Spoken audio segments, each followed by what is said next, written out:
In this video, we explore arches and chains. Arches are a popular and beautiful structural component.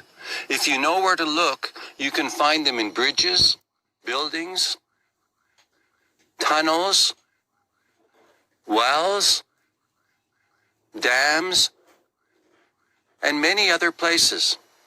Chains are also used widely, and they can be found in lifting equipment, playgrounds, and many other settings. As we will show, close parallels exist between arches and hanging chains. And since chains are easier to understand, let's talk about them first. Consider two chains side by side. One is light in weight while the other is heavy. As you can see, the weight of a free hanging chain does not affect its shape, but the spacing of its ends does. Each shape in this family is called a catenary, and each catenary is similar to a parabola. If we add external loads to a lightweight chain, its shape changes considerably. What do you think will happen if we add the same weights to the heavy chain? It turns out that those weights have little effect on the shape of the heavy chain. Chains are often referred to as tension systems because each of their links carries tension. Notice that no bending forces or moments are transferred from one link to the next. If we make a mirror image of a hanging chain, we get an arch. In an arch, the component pieces push against each other, unlike chain links which tend to pull apart. To ancient builders, this represented a huge advantage. If they placed a bunch of stones in just the right positions, they would push against each other and stay in place. This made for structures that were both simple to construct and highly durable. Here is another difference between chains and arches. Because chains are tension systems, they automatically reshape to better carry whatever load is applied. Because arches are compression systems, they do the opposite. So if they are not shaped appropriately for the loads they are asked to carry, they can collapse. As a result, designers must tailor each arch to the loads that it will need to carry. And how did we figure out the shape for the arch? That was easy. We just hung it upside down so that it worked like a chain system, applied the loads, and maintained those angles when we turned it right side up. In the late 1800s, a famous architect by the name of Antoni Gaudí used exactly this technique to design the arches of the famous Basilica of the Sagrada Familia in Barcelona, Spain. To figure out how to shape the arches, he built a precision upside-down model of the basilica. His model was like this chain model. It changed shape as he added miniature weights corresponding to the loads of the roof and other features that the arch had to support. The resulting final profile showed him the exact shape to use for each arch. In many real-world structures, the weight of the arch is much greater than that of any applied moving loads. In cases like this, the arch shape does not need to take into account the exact position of those loads. This idea is consistent with the heavy chain that did not change shape when small weights were added. Now let's take a look at some common arch designs, starting with the popular semicircular shape. What do you think? Can a thick semicircular arch support its own weight? As you may have guessed, it can. Here is another semicircular arch. It is the same size and shape as the previous one, but its members are thinner. Can this thin semicircular arch support its own weight? You might have guessed that it would collapse, but can you explain why?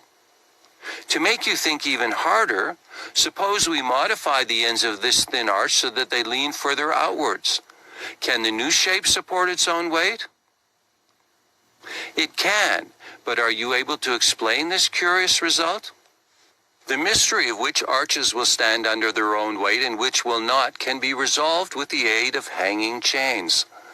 Remember how arches and chains are mirror images of each other, and how chains tell you the right shape to use? Well, suppose you want to evaluate a particular arch design. If you can hang a chain entirely inside the profile of that arch, then it is a shape that can carry its own weight. We call this the chain test. Does this thin semicircular arch pass the chain test? It does not, because it is impossible to position a hanging chain so that it lies entirely inside the profile of the arch, and that is why it collapses. One way to make the arch pass the chain test is to make it thicker.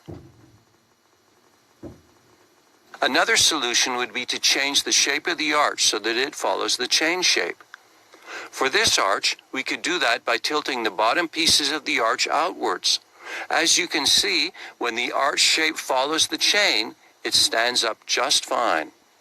Suppose instead that we added forces to the chain to make it follow the shape of the semicircular arch. As you can see, outwards forces applied at these points on the chain would do the job. They change the catenary shape into something more like a semicircle. Recall that a chain is a tension system while an arch is a compression system.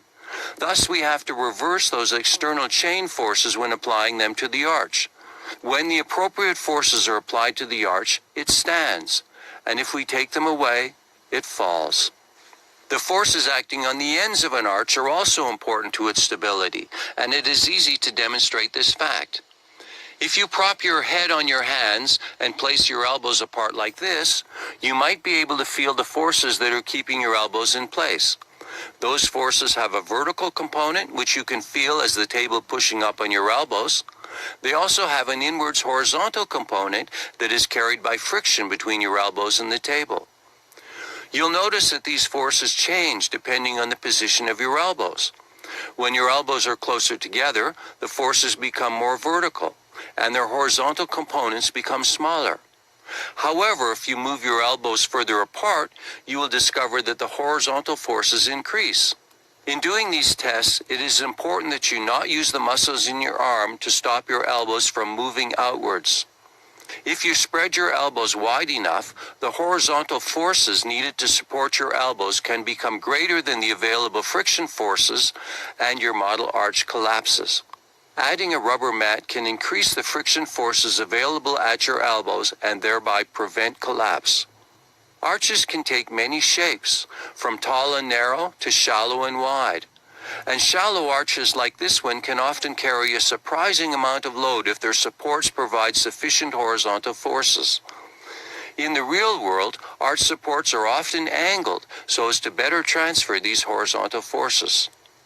Here are a couple of other interesting facts about arches. The horizontal forces that semicircular arches need can be provided by material that fills the space around them. We use blocks for our fill, but in the real world, stones or soil are typically used. In addition, if multiple arches are placed end to end, the horizontal forces at their end can be made to balance, and they can be supported on surprisingly thin columns. Arches can be laid on their sides and used to support large horizontal forces like the water forces that act on the Hoover Dam. As you can see in this top view, even the Hoover Dam has a shape rather like a hanging chain. Oh, and one last point. Not all structures that follow an arch shape actually function as one. In this bridge, for example, the arch shape is strictly decorative. Much more could be said about arches and chains, but here we only have time to introduce the basics.